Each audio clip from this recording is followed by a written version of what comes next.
is over 70 kilometers. And the earthwork and the culverts are almost completed. They are yet to be completed. They are almost completed.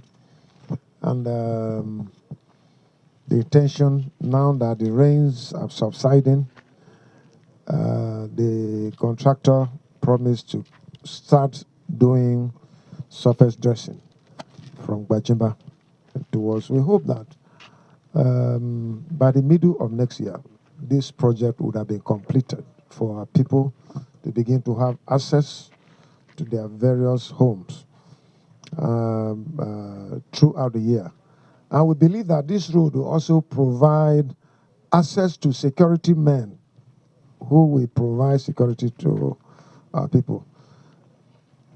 Within these communities here, the Fulani militia are occupying most of their ancestral lands. So you find it difficult for people to, but we regard this road as a security road. We believe that when completed, it will go a long way in supporting the economy, the security, and movement of our people, especially our peasant farmers. 67% of the work is completed, and thereafter there's going to be surface dressing. This road you see here is from Gbajimba to the boundary between Boma local government and Nasarawa state government. And you can see that this work is 80% completed. All the culverts on this road have been completed. The lateriting of this road is remaining about 5%, and the surface dressing is taking the remaining uncompleted percentage. And so we are committed to this. We believe that now that the rains have subsided, in the next 1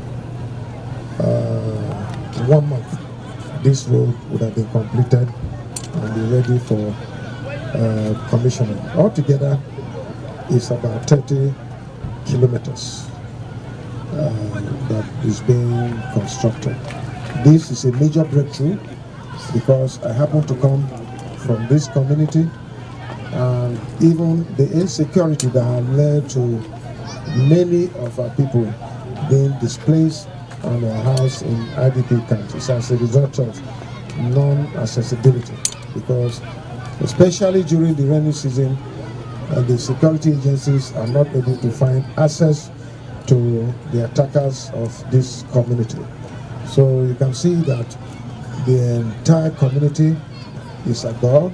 It's something they never believed that was going to happen.